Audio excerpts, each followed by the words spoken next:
Welcome to the Jeff Knows Inc. Show with your host, Jeff Lopes, where we bring you the world's top athletes, celebrities, entrepreneurs, influencers, and their journeys to success.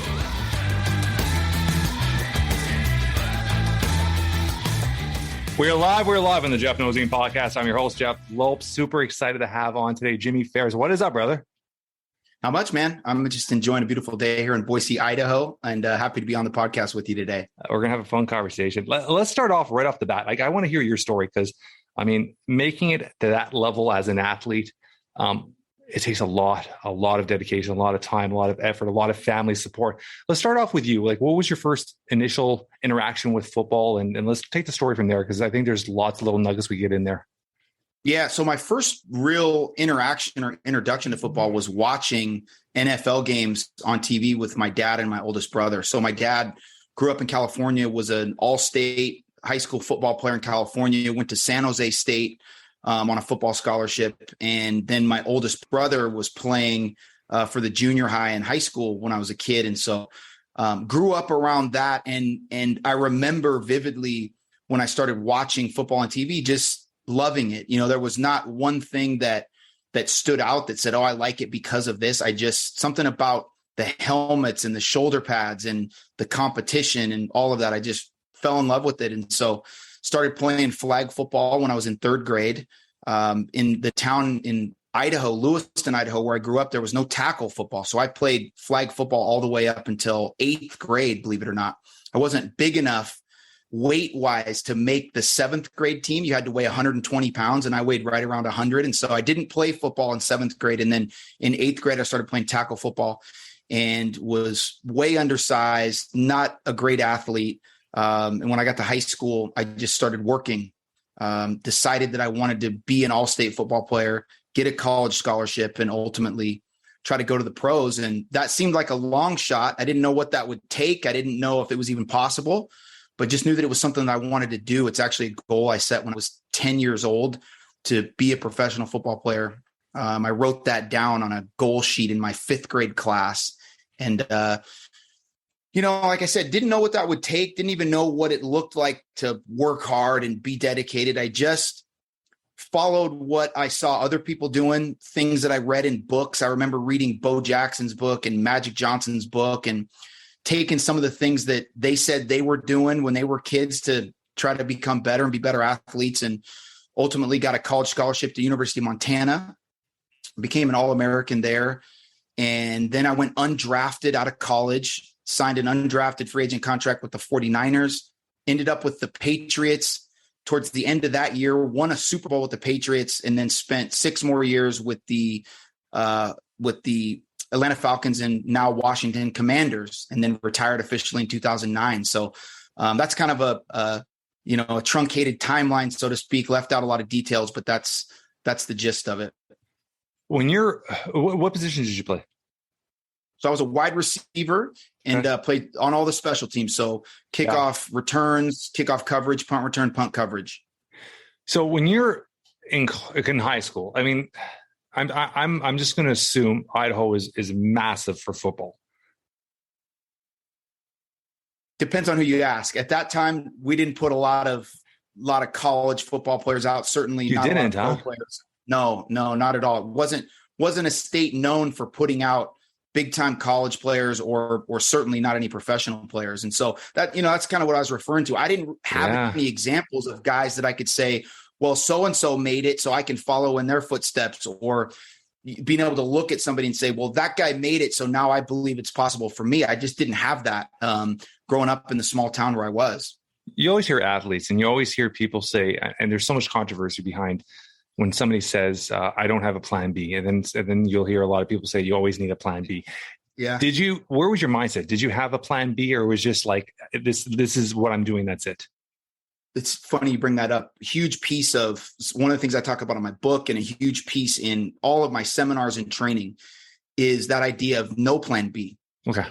I have believed since the time I was very young that if you want to do something, you go for what you want and you do that until you either get it and it works out, or it it reaches a point where it's not sustainable, not feasible. And at that point, you just fall forward into a new plan A. And some people might think that's just semantics.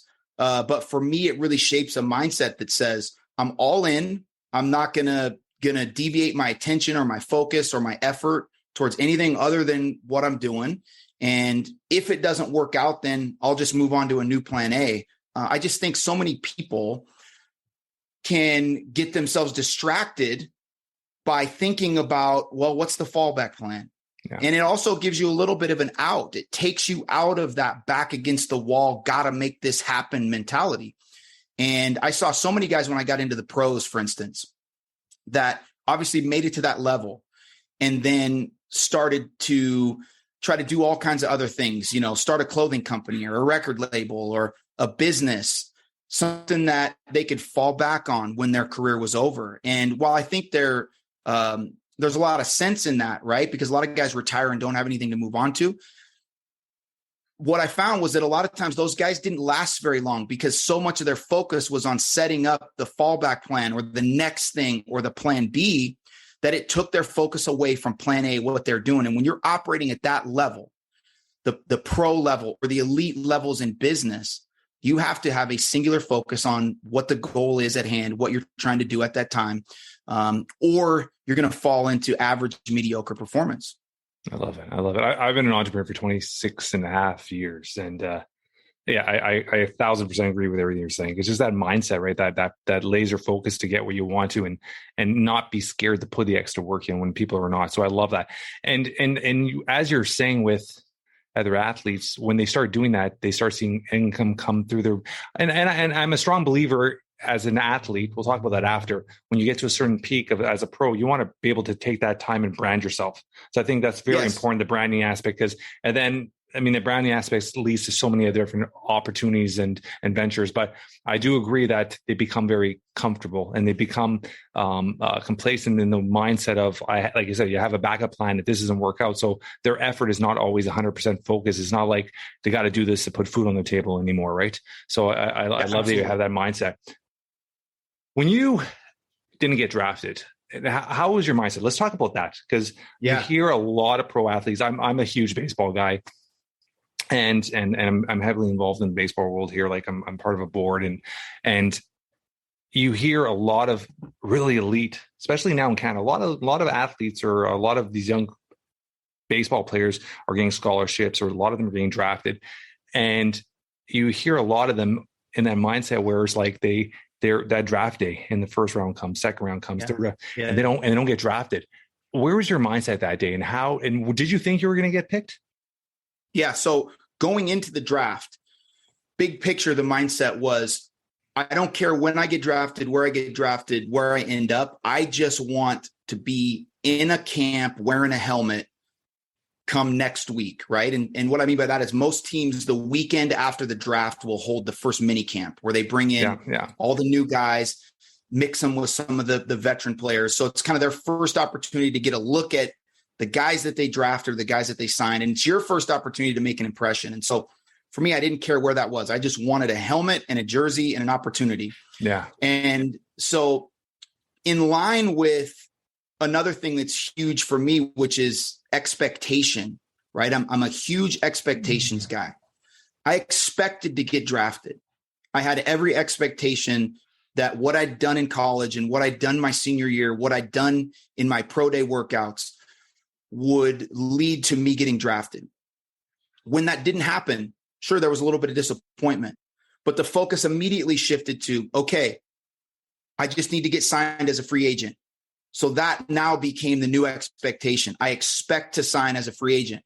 And I got a call from the 49ers, and 5 minutes later, we'd agreed to a contract, and they FedExed it. The next day I signed it. So it was that quick, right? It was the draft date. That quick. Right? Yeah, interesting. Yeah. So during the 7th round of the draft, which is the last round, get towards, those last 10 or 15 picks, teams started calling and said, hey, if you don't get picked in these next 10 picks, we'd like to sign you as a free agent.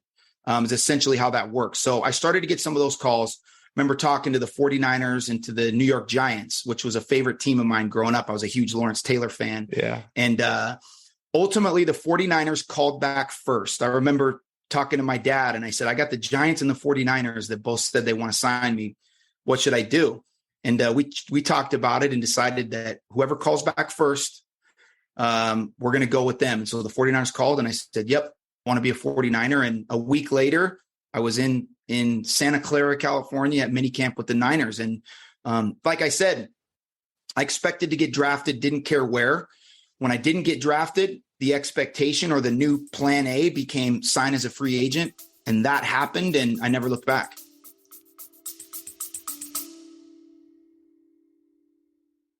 Are you ready to unlock your full potential? I want to introduce you to the Fit, Healthy, and Happy podcast, a powerful resource to transform your life today. With expert interviews, practical tips, and inspiring stories, this podcast is your roadmap to lasting wellness. Here's what a listener has to say. I used to struggle with my health, but this podcast changed everything. It's like having a personal trainer, nutritionist, and life coach totally for free. With over 2,000 five-star reviews, we're a podcast you can trust. The Fit, Healthy, and Happy podcast, available now wherever you get your podcasts. First day at that open mini camp, how did you feel? Like, give me a little rundown of that day. It's just like you're living your childhood dream all of a sudden, right? 10 years old, you read it in the book, you're on the field now. Give me that day, run it by us. So many emotions that day. So it's this conflict between I made it, right? I accomplished the goal that I set. I'm here. And part of me had a chip on my shoulder that was, I'm here to prove these guys wrong for not drafting me.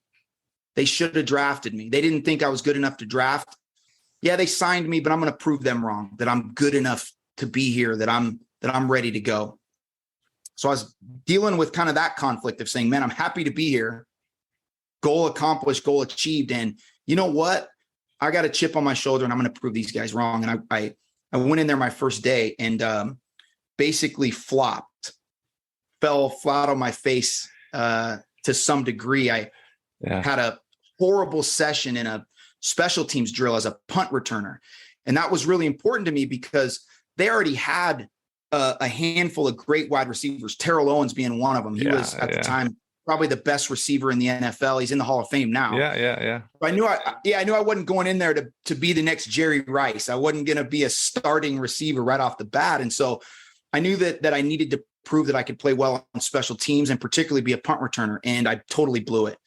And that day, failing and flopping in that drill helped me realize I really need to shift this mindset, this attitude that I have, that I'm here to prove these guys wrong and I'm good enough to be here and I belong here too. I need to get a lot better, and achieving the goal of getting here. That was just the beginning. That's not the end. That's just the beginning. Now the real work begins. If you want to stay here, you want to have a career in the NFL, you want to be a 49er, better humble yourself. Look around and see all the resources that you have, all the people that you can look to and learn from and use to get better. And that all happened, luckily for me, on that first day. That's, I think it's amazing. You came to the realization very quickly with that. But I'm a strong believer that sometimes that chip on your shoulder is a positive thing too. I mean, I'll give you an example. Yes. There's an athlete. He's actually used to play for the Toronto Blue Jays. Now he plays for the Cubs. He's a pitcher, Marcus Stroman. And for a pitcher, most pitchers are 6'1", 6'2", 6'3". He's like 5'8". And everybody, no one even gave him a chance. And he was always good enough that no one ever gave him a chance because of his height. And he actually has a tattoo of a casino chip on his shoulder, which I absolutely love, right? His attitude, his cockiness got him to where he is. So I'm a strong believer too, that little chip sometimes is not a bad thing. It doesn't mean you have to be arrogant, but that little chip keeps you hungry always, right? You're always there to prove something, which I love. So going forward, were you on, did you automatically start playing? Were you on the practice squad? How does that whole work? Because it's so crazy when you look at football. Like, you went from possibly being drafted to signing to being on the field on a camp within a week period. If you're in the baseball major league, you're getting drafted. You're going to single A, high A, double A, triple A. I was actually just talking to somebody the other day, and he's related to a pitcher for the Mets, and he got drafted in 2014 and just made his major league debut. Yes. And it's like, that's a 7-8 year period of the minors making $1,200 a month, living in hotels, riding buses. It's a little different with NFL, right? There's no really, there's no minors really. There's either you're playing or you're not, right? Unless you do arena ball or something like that, but that's not really where you want to be, right? So how when you're there, and they obviously they carry these big practice squads, did you automatically make the starting squad a practice? Like, how does that all work? Because obviously you just came from pretty much signing, right? Yep. So you make a couple great points. In the NFL, it's basically the varsity or nothing, right? Yeah. There's 53 roster spots. And if you're going to be on the team and be a part of the organization, you got to be one of those 53 to be suiting up on game day and playing in the games. Does that 53 include the practice squad? Is that all one number? Nope. So the next level is, at that time, they kept 5 guys on the practice squad. The NFL allowed you to have five guys on the practice squad. So now I think they've expanded it to like 10 or 12 guys, which is great. It gives more guys an opportunity to kind of showcase their abilities. But back then, you were either on the 53, and if you were lucky, you got a spot on the practice squad. And so what happened with me is I came into that camp number 11 out of 11 receivers on the depth chart, truly. And we were going to keep 5. And so there was, 5 or 6 guys ahead of me. Yeah. And some of these guys had come from SEC schools. They'd been productive in the SEC. And so immediately I was like, I'm way behind the 8 ball. And ultimately I was able to work myself up right before training camp started. Through the mini camps and the OTAs, I was able to work myself up to number 6. And I remember when we came into training camp, I was the 3rd string X receiver. Okay. So most teams will have an X and a Z receiver. And I was the 3rd string X receiver going into that first day of training camp. On the afternoon practice of the first day of training camp, the starting X receiver, a guy named JJ Stokes, pulls his hamstring. Okay. So I'm now up to number 2. So when they call, hey, number 2 offense, I'm running with the 2s. Yeah. The very next morning, the second day of training camp, the backup receiver, Ty Streets, this guy from University of Michigan, great player, pulls his hamstring. So in the second practice of my second day of mini camp in the NFL, they call starting offense, first team offense. I'm the number 1 X receiver. Terrell Owens is the number 1 Z receiver. So I got thrown into that position immediately. And what I remember about that is, at that time of my life, and something that I still carry today, was I had this almost insecurity that fostered this incredible preparation, this need to be extremely prepared. I felt like, hey, never know when you're going to get your opportunity. I want to be prepared when that happens. I'm not going to have the time to get ready or get prepared. And so what I did over the summer was made sure that I knew the playbook inside and out, and I knew it from every position, not just X, not just Z. I knew every position in the playbook. And so when I got thrown into the starting lineup, essentially, I was ready to go. I knew what I was supposed to be doing. I knew my assignments. And as I played more and started catching passes and getting involved, and my confidence started to grow, ended up starting all 4 preseason games that year. So my first ever NFL game was our first preseason game. We played at San Diego against the then San Diego Chargers. And I started that game alongside Terrell Owens. And that all happened because I really focused on my preparation, being ready when the opportunity presented itself. And when it did, I was ready to take advantage of it. I didn't make any mistakes. I played really well. I did what I was supposed to do. And ultimately, I got cut from the 53-man roster on that final cut down day, and then signed back to the practice squad. And then I spent several months that season with the 49ers on their practice squad. And really what that means is you practice every day. You're a part of the team. You just don't play in the games. You don't get to suit up and play in the games. So that was kind of the journey for me, right? Was coming in undrafted, lowest guy on the totem pole. And just through that preparation, I was able to elevate up to number 6. And then through a couple injuries, I got up to basically the number 2 spot right behind Terrell Owens. And then when Ty and JJ came back from injury, then it bumped me back down. But I got an incredible opportunity to play, and I was ready to take advantage of it. There's a huge lesson, and we talk about this on the podcast a lot, just with other guests, is the preparation, like putting yourself in that situation.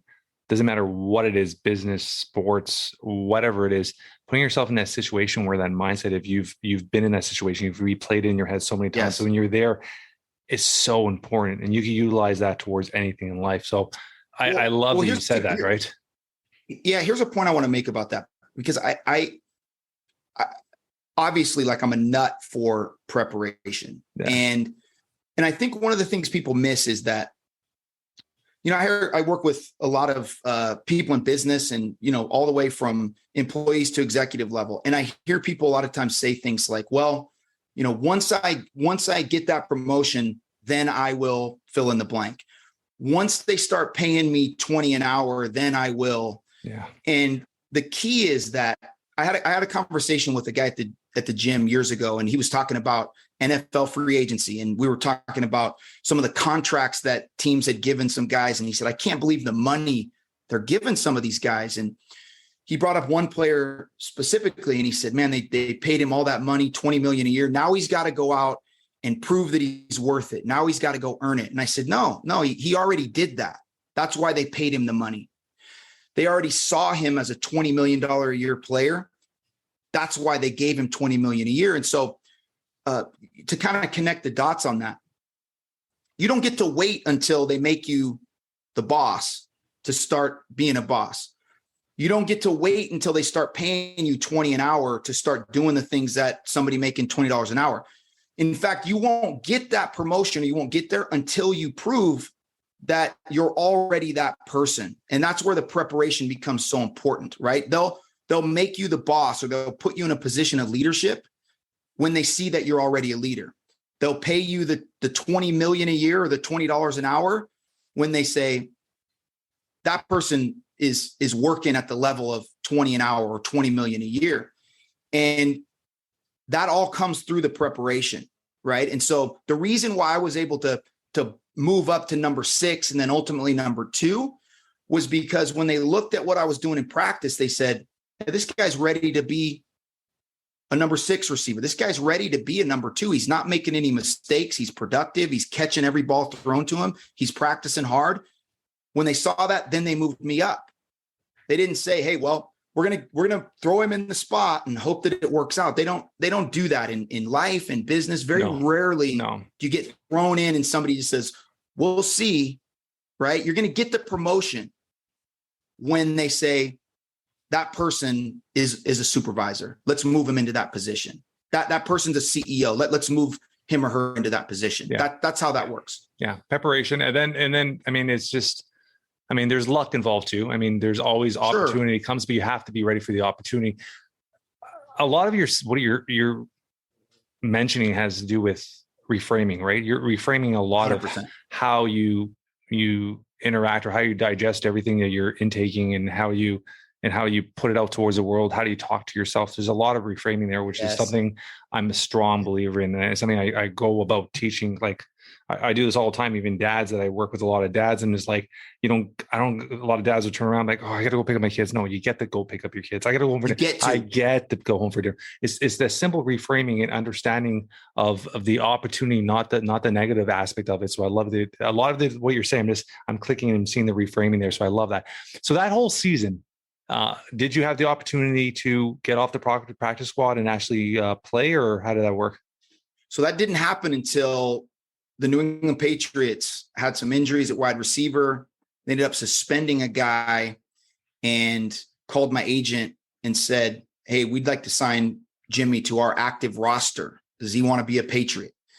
And of course, I jumped on that opportunity because that whole season on the practice squad, I'd been working to try to get elevated up to the 49ers active roster. And when that didn't happen, I took that opportunity to do that with the Patriots. And obviously, it worked out really well. It ended up in being a part of that Super Bowl team with Tom Brady and Bill Belichick, and kind of the beginning of the Patriots dynasty, kind of the beginning of the Patriot way, so to speak. But I won't say that it was all just roses, right? I was really frustrated for, a number of months on the 49ers practice squad. I was going out every day and still telling myself, hey, you got to prepare as though you're going to start this week, because again, at any point in time, one of our receivers gets injured, boom, I'm bumped up and I'm playing. Yeah. And so even though I was on the practice squad, I was still preparing like I was a starter, like I was going to play in the game, because I knew that if I got that opportunity, I'd have one chance. I'd have one chance. And if I went out there and laid an egg, I'd probably never get that chance. And so ultimately that didn't happen with the Niners, but based on what I'd done in the preseason, the Patriots coaches and front office people liked me enough to give me a chance and sign me to their active roster. So when you signed, were you still under contract with the 49ers, or were you traded, or were you released? Like, how does that all work, the transfer? Yeah. So the way that works in NFL is when you're on a practice squad, you're available to be promoted by that team or any other team. Oh, that's awesome. So if you're on the active roster, then you're locked in to a contract with that team. But when you're on the practice squad, they give you that flexibility to say, hey, I'm going to end my practice squad contract with the 49ers, and I'm going to sign an active roster contract with another team. And so that's what I did. That was my goal all season, was either get activated by the 49ers or some other team that saw me in the preseason and liked what they saw. I'm just going to ask one quick question, and it's obviously off topic, but Tom Brady mindset, like how was it working with him? And obviously you're playing on the other end, like you're as a receiver. So how was it working with him, watching him? And you said this was essentially the beginning of the run, right? Yes, this was the first season that he really played. So Drew Bledsoe had gotten hurt earlier that year, and Brady stepped in, and kind of the rest is history, right? But one of the things I noticed about Tom right away during that first season, and then that off season heading into the 2002 season, which would be Tom's first real season as a starting quarterback, is he had a singular focus around what he was doing, right? So imagine this guy comes out of nowhere, wins a Super Bowl, and now he's one of the biggest sports stars in the world, right? He's judging the Miss America pageant. He's on Jay Leno and all the talk shows. He's got every supermodel in the world, ringing up his agent, trying to get a date with him. He had every opportunity to say, man, I worked for this, and I'm going to enjoy the fruits of my labor. Tom came back in March, and we started our offseason program like the second week of March. And Tom Brady was there at 7 a.m. in the weight room, working out over in the indoor facility, working on his mechanics. Tom had a singular focus, that idea of keeping the main thing. And as I've watched him through the years, he's carried that on. Tom Brady's a quarterback, and he never let the main thing get chipped away at by all the other stuff, right? Going back to what we originally talked about, that plan A, that singular focus. Now, sure, in the last number of years, he's got, the TB12 brand and some other things. He's branded himself, and he's capitalizing on that. But Tom Brady's never forgotten that what made all this possible was Tom Brady, the football player, the quarterback. And that was one of those things that I remember when I left the Patriots. They cut me, and then I ended up signing with the Falcons. That no matter what happens, keep the main thing, and never get, let your focus get fractured, let it get splintered. At the end of the day, what makes everything in my life possible, the cars and the house and all the cool stuff, is that I'm a football player. Yeah. So I gotta make sure I'm focused on that. And that's one of the secrets to all of Tom Brady's success, is that with everything he's got going on, the singular focus is I'm a football player. It's amazing to see. Amazing to see at this age, he's still, the guy's in insane shape still. Like I was watching a workout video of him the other day. I was just like in awe about it. Yeah. So now you signed so that your third season in the NFL. What team were you with now? Falcons, Atlanta Falcons. And that's where you finished off your career, right? Well, so I played 3 years for the Falcons, then actually finished my career with the then Washington Redskins, now Washington. Yeah. And so were you starting for the Falcons those 3 years? So I was never a starter. I was in 2003, I was a third receiver. So I was playing about 20, 25 plays a game at receiver. Yeah. And then, so you were quite active still. Yeah. I was that third season is when I really started to, make my mark, so to speak. I was a starter, a captain on the special teams. I was a third receiver, ended up being special teams MVP of the team year. And so I really started to kind of prove my value as a backup wide receiver and a core special teams guy that third year with the Falcons. And that was a crazy year. We had come off of, in 2002, we went up to Green Bay and we're the first team in NFL history to beat the Packers at home in a playoff game. Yeah. Mike Vick, who was a young superstar at the time, kind of the beginning of him taking over the league as the kind of the face of the league. So coming into that 2003 season, we had a ton of expectations. Mike breaks his leg the second preseason game. And so that season ended up being a wreck. Yeah. So tons of learning in that season about a lot of up and downs, overcoming adversity. Yeah. Facing challenges, performing under pressure. I mean, and it's, just a small slice of why I'm so thankful for my career as an athlete and everything that taught me about life and overcoming adversity and, handling uncertainty and disappointments. And that year kind of encapsulated all those things. So when you went to Washington, that was your last, you did one season in Washington? I did parts of 3 seasons in Washington, 5, 6, and 7. So from start to end, how long was your career? 7 years. Rookie in 01. My last season was 08. I retired in 09. When it was time to retire, how much of a mental battle was it to say, like as an athlete, I'm sure it's almost impossible to say that you don't have enough in your tank anymore. You want to give it one more shot or one more opportunity because, once you walk away, it's so hard to come back. Yeah. How did you struggle mentally, or did you struggle mentally to say, okay, this has to be my last year? Was it injury? Like what kind of pushed you away from it? So for me, and like a lot of pro athletes that were in my position, it wasn't really our choice to step away and retire. The league or the team or the sport kind of makes that decision for you. Right. Yeah. And so I turned 30, and which is crazy. Still so young. I know. But old by pro sports standards. Particularly in the NFL, if you're not a pro bowler or, a starter, at least by the time you're 30, like they're looking to replace you with a 21-year-old that they can pay a third of what they have to pay you. Somebody that has a lot of upside potential, somebody they feel like they can mold and groom into what they want. And with me, it was like, we know what this guy is. He's a good player, but we can probably keep a rookie for, like I said, a third of the salary and develop this guy. And so I spent about a year. I spent the entire 2009 season into 2008, 2009, still trying to get signed, still hoping that, some team that had some injuries that needed a guy to come in and play right away. So it took me about a year to really fully let go and fully admit that my career was over and that it wasn't going to happen anymore. And, to answer your question, literally all I'd done as a teenager and as an adult was football, was work to be a pro athlete and more specifically a football player.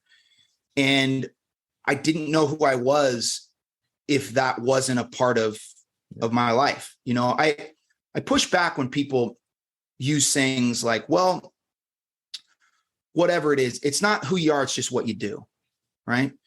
And I think, not to be condescending or direct, but I think that's something you would hear more average, mediocre people or performers say, because when you talk to top level, elite level performers in any industry, but particularly pro sports, they identify with what they're doing. 100%. I am an athlete. Yeah. I am a football player, a basketball player. It becomes a part of who you are. And the reason why that's important is because that informs every other decision in your life, right? So my decisions not to drink alcohol or smoke weed or do any drugs or eat fast food or stay out late and party all night. When those things would come up, I'd say, no, I don't do that because I am a pro athlete. And when that was no longer the case, now I'm faced with having to question why I'm doing anything, right? Why am I going to the gym? Well, I used to say, well, because I'm a pro athlete. Like, I got to be in shape. I got to get better. Now I'm going to the gym. Like, why am I even doing this? Now I'm trying to get up earlier, thinking about, the discipline and the commitment. I'm like, for what? Yeah. Who am I if I'm not working towards making a team or being an athlete? What do I care about? What am I interested in? What do I have to offer the world? What value can I add? Do I have any? Or am I just a dumb jock, a guy that was good to run down and cover a kickoff? But what do I do now? I spent my whole 20s playing football. I don't have any experience. I don't have a resume.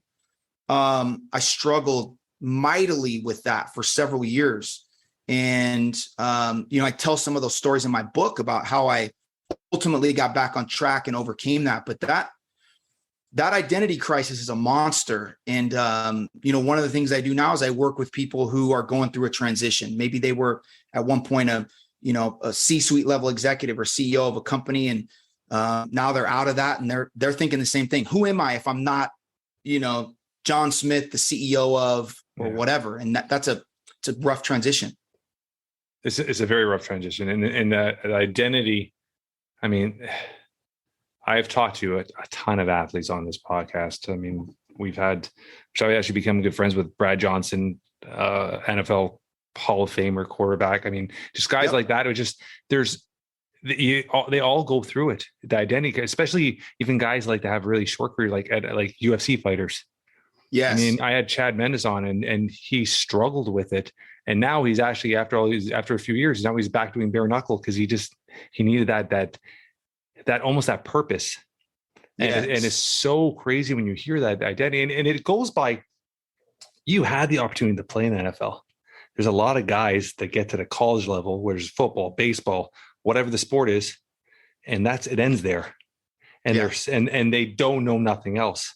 Since 4 years old, that is all they have done. That is all they have focused on. That is all their parents have done, is put money, time, effort, especially like I'm coming from Canada, hockey. I mean, you get kids there. Yes. That's all they do. They have coaches for shooting, coaches for skating, coaches for speed, coaches for work.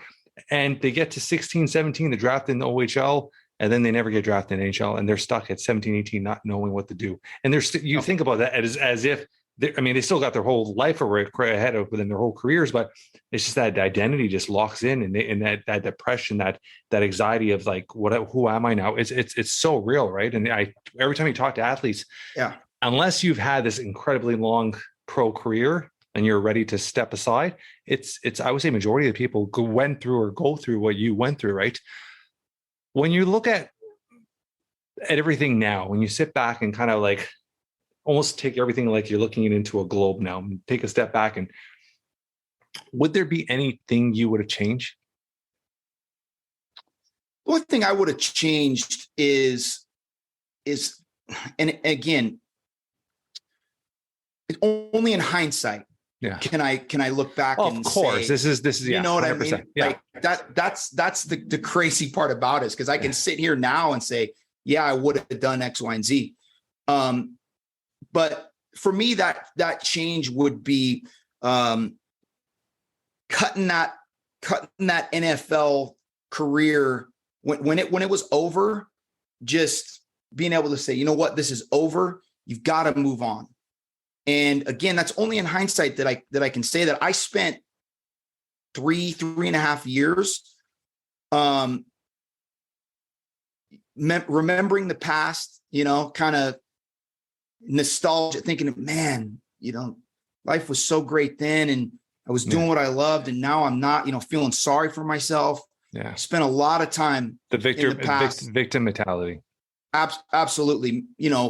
Man, why couldn't I have had a Pro Bowl career? Why couldn't I have made $10 million, $20 million? Why couldn't I spent so much time almost comparing myself to these other guys that I played with and said, why couldn't I have had a career like that? Why couldn't I have done that? Then when I got over that, I spent a lot of time playing the victim. Well, I wasted 10 years of my life, all of my 20s, playing college and pro football. Now I guess I'm, just stuck here with no skills, no ability. So I went through that whole thing. Yeah. And then I went through, what? Maybe that was my one shining moment. And maybe now the rest of my life, I'm just going to be an average guy. Maybe I'll just find some job and never really strive to climb another mountain again, because I don't know if I got it. I don't, maybe it was all a fluke. You go through all of these. It's so crazy. It sounds like you're going through different stages of grieving almost, which is crazy. Absolutely. As you're saying that, I'm just like, it's just, obviously you could describe them in different ways, but it's just different forms of grieving. It's crazy. Yeah. Yeah. And the biggest one was I felt like I'd put in my time. I'd sacrificed my teens and my 20s and all the work, all that I put in my time. And so now opportunities should just be coming my way, right? Yeah. People should be offering me up the job at ESPN as a commentator, or the job in, the C-suite level of their company, because I'm a pro. I thought that I should have all these opportunities just waiting for me. And it wasn't until I realized, like, dude, if you want to ever do anything again, you better uncover that guy, that mindset that got you that Super Bowl, that got you those 7-8 years in the NFL. You better remember who that guy was, dust off all of those tools, and then apply it to whatever the next thing is that you want to do. Because as hard as it was to climb that mountain, it's going to be just as hard to climb the next one. But remember, you've got all the tools. You've got all the tools. And that was the key for me, because the mistake that I made, Jeff, kind of back to the identity thing, when I realized my NFL career was over, it's like, I'm no longer going to be able to say, yeah, I'm Jimmy Farris, pro athlete, or Jimmy Farris, wide receiver for the Atlanta Falcons. I said, well, you know what? I need to totally divorce myself from that identity, almost like you do in a relationship, right? You got to cut it off and move forward. Yeah. And what I did with that was I threw out the baby with the bathwater, so to speak. So when I divorced the identity, I threw out the guy who was the disciplined, hardworking, committed. Yeah. I threw all that out. Trying to start fresh. It was Yep. I tried to build a new house, so to speak, just build a new house from the ground up. And what I realized is that I could let go of the identity of a pro athlete, let go of the identity with a football player, but remember that the true me, the thing that made that possible was the disciplined, committed, obsessed, hardworking, resilient, gritty dude. You had those tools. Well, you had built a foundation already, and it was there. It was solid. Yeah, I love that. I love that. Yes. Quick question. This is pure off topic. As a specialty, playing all the specialty teams and all that, you probably learned a lot more the ins and outs of the game than most athletes. Has coaching ever crossed your mind? No, I never.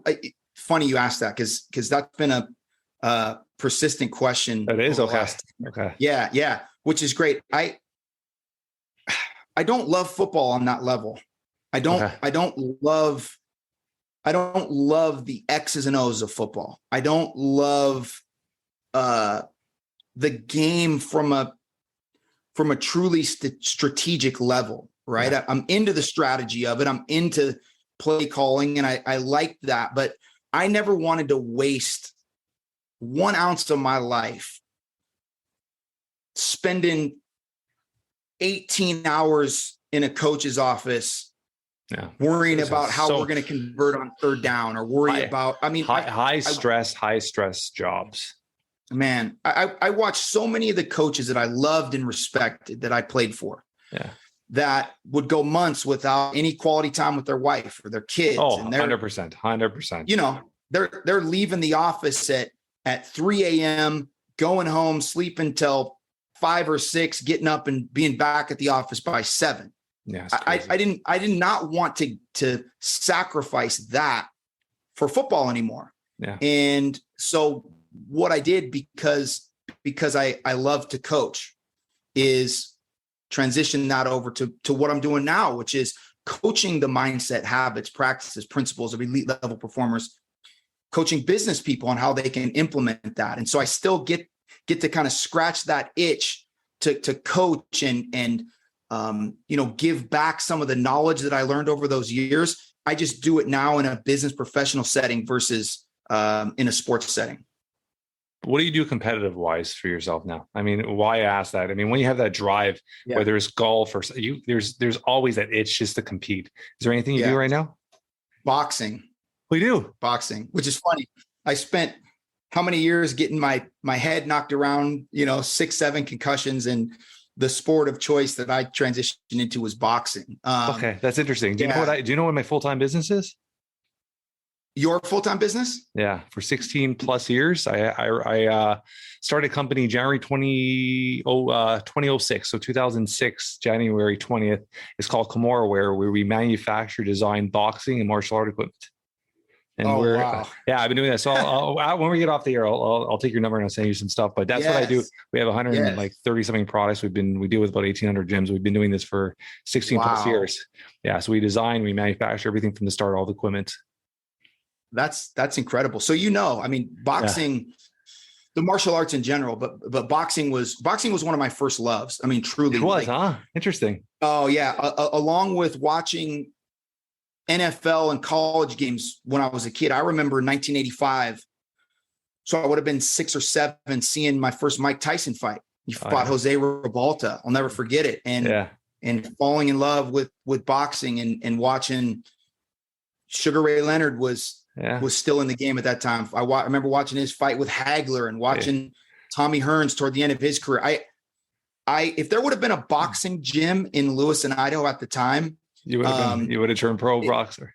It may have been a competition. Truly, I know that sounds crazy, but through college and through the pros, I always used boxing training just as a way to great cross training, great core, great agility. Yeah, 100%. Great. Yeah. It's crazy. Is a lot of the sports teams now, the younger generations, they use martial arts or boxing as a cross training in their sport, especially baseball. I mean, it's all core, it's all twists, it's all spins. Yep. I mean, it relates a lot to swinging a bat, right? So I love that.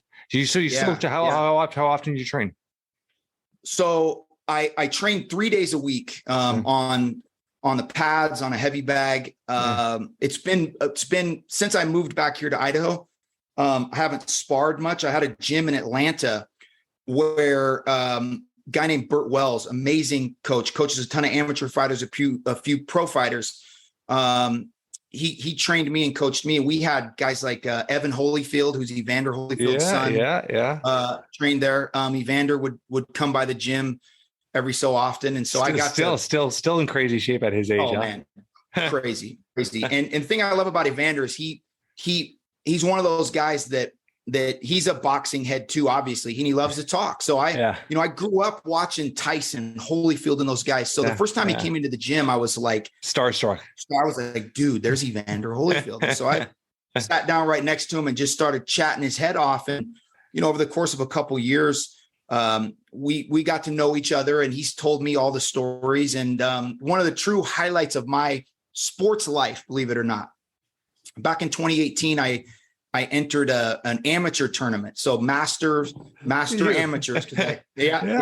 I needed that rush, man. I needed that feeling of like, I got to prepare for something, the anxiety of live bullets and going into the ring. And so I entered a masters boxing tournament in Atlanta, and ended up winning both of my fights and got a little ceremonial belt and stuff. Which is all cool. which is crazy, right? Yeah. But one of the guys who was sitting ringside was Evander Holyfield. That's awesome.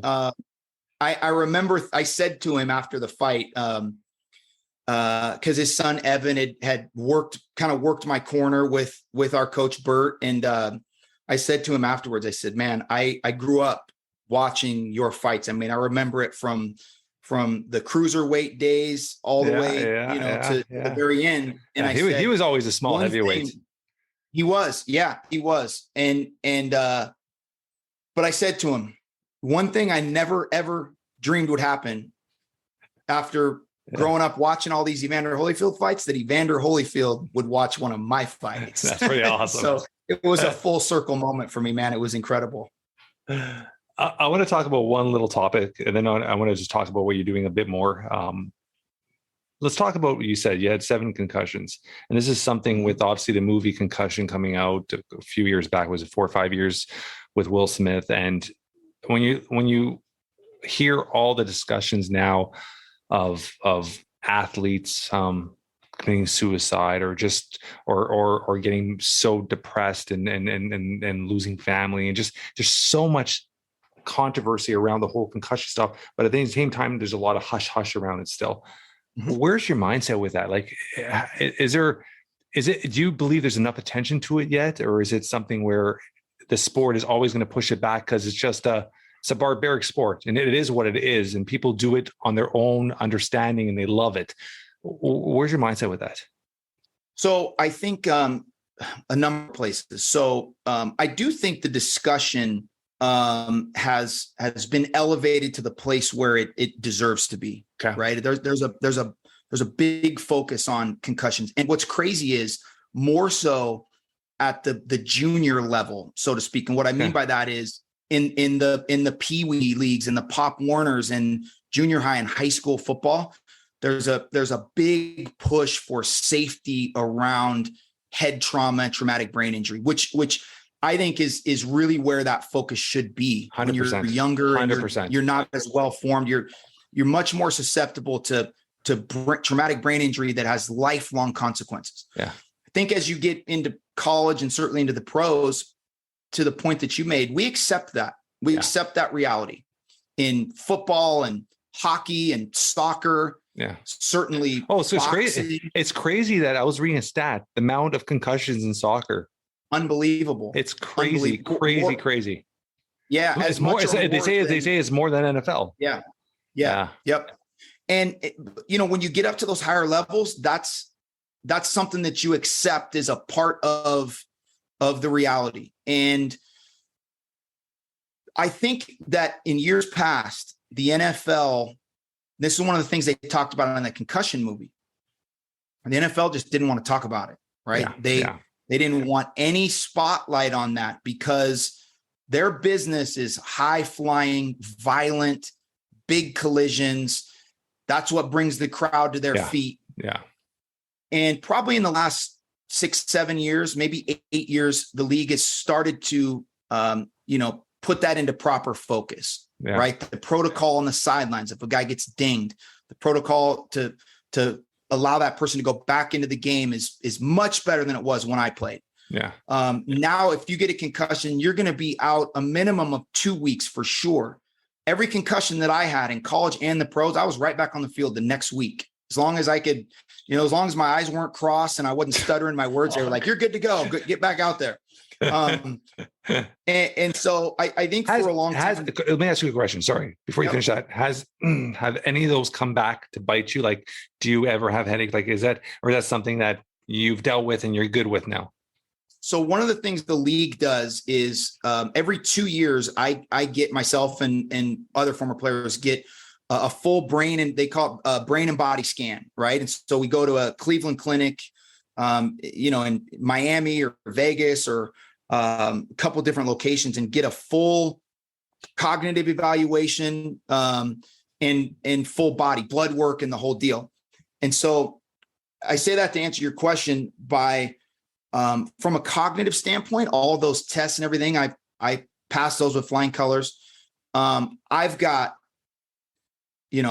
daily headaches, neck and back pain, certainly have my moments of forget where my car keys are or whatever, right? I have some of those signs that they talk about, like with CTE, in terms of irritability and mood swings. Now, understand this. How much of that is just normal for a 44-year-old guy? That's the question. I'm 45, and as you were talking about losing your keys and stuff, like I can't even think how many times I leave my wallet at home. I'm driving, I go to the gas station to put money, and I'm like, "Fuck, where's my wallet? It's at home." It's in my pouch. So, yep. So when I go into one of these appointments and a doctor says, "Any forgetfulness?" I'm like, "Well, compared to what? Like, what's the standard or what's the mean? Because, do I walk into a room and go like, shit, why did I come in here? Or do I pick up my phone sometimes and go like, I don't remember what I was going to do all the time? Do I get to the gym and forgot my headphones? Absolutely. So I don't know what's normal and what's 100%. But at the end of the day, I feel really good. My body, if I go try to run couple pickup games of basketball with my nephews, I get 4 or 5 games in. The next day, I can barely walk. My feet and ankles and knees are closed. That has a lot to do with age as well, too, right? I mean, I stay very active, and I'm exactly in the same boat as you, right?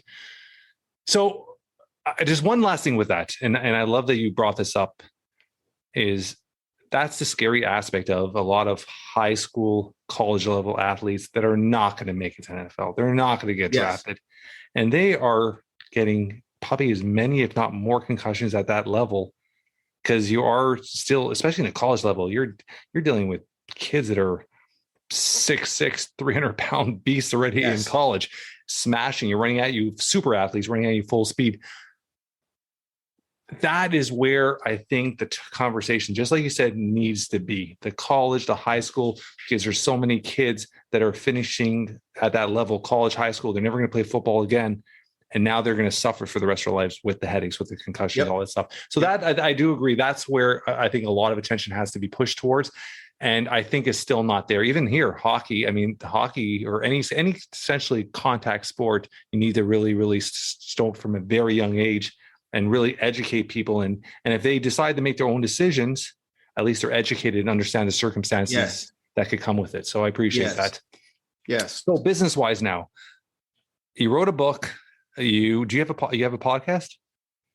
I have a live stream. It's been inactive. I have a show called Be a Pro series. Okay. And I when I started writing the book and started doing more one-on-one private coaching, I kind of put that on the back burner.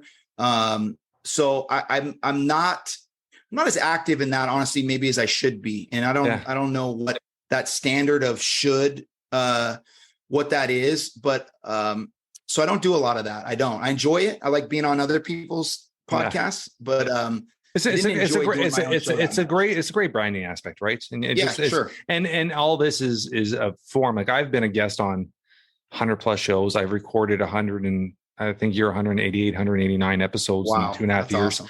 And it's just the networking. To me, it's such a great networking tool. It's great content. You're meeting incredible people. You build, like I've said, Brad Johnson, like there's athletes, Brett Boom, baseball player, like I talk to all the time, like you, Shane Hildebrand. I'm probably going to start a podcast with him, All-Star, MLB All-Star. Like you build relationships with people, and that's all it is. It's such an incredible tool for networking, right? So I mean, I think that's the most important aspect of any form of podcast is networking, the branding aspect of it. So so your book, start to end, how long did it take you to put it together?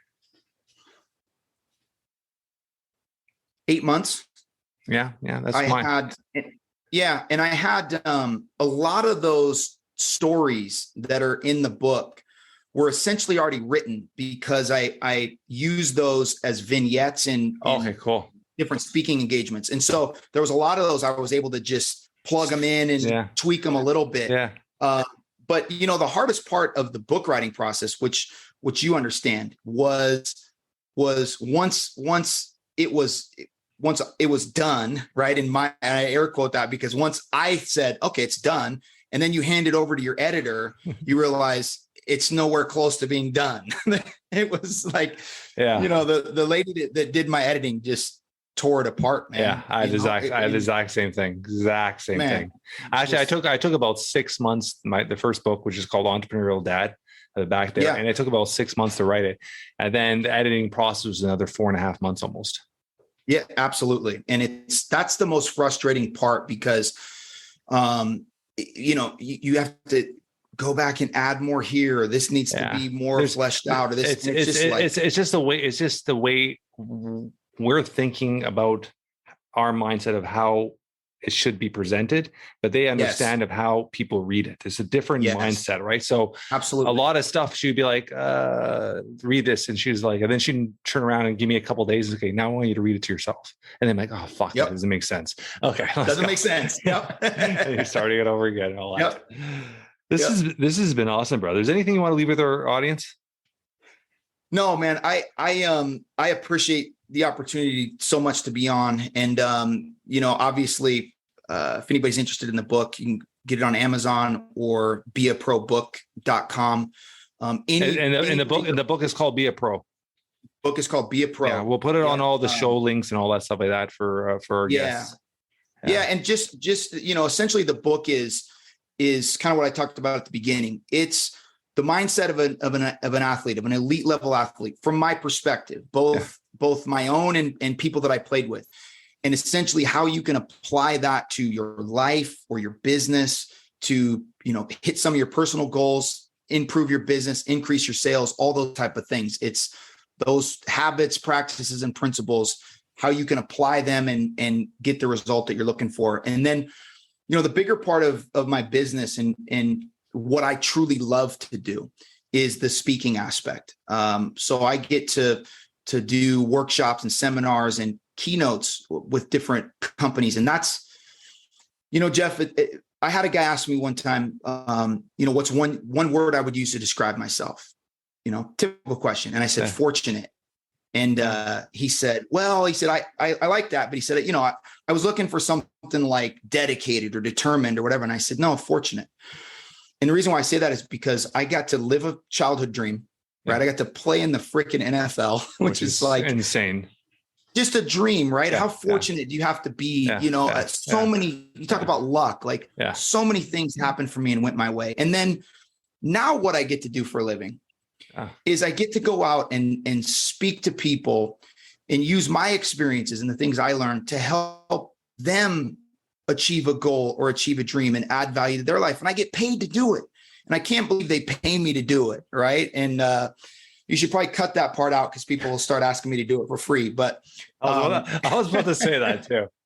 Yeah. But I just love what I do so much. And what I really love is the speaking, the trainings and the workshops and the private coaching. And so I say all that to say, if any of your listeners would like some more information on potentially bringing me in for workshop, seminar, or some private one-on-one coaching, I'd love to have that conversation. Best way to get me is just jimmy@jimmyfarris.com.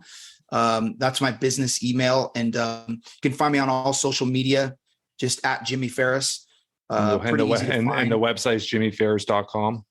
Website's jimmyfarris.com. And I'd love to have those conversations, even if maybe we're not a fit, maybe we are, but I love what I do truly so much. I'm so thankful and fortunate that I found a second love, a second purpose and meaning. And I want to share it with people. And so if you want to have any of those conversations with me, I'd love to do it. Appreciate it, buddy. This has been awesome. And we'll put everything on our show notes, and I'm sure we'll have you on again and hopefully continue our relationship and see what happens with that as well. So thank you so much. And have a day, buddy. Absolutely, Jeff. Thanks so much. Thank you, brother.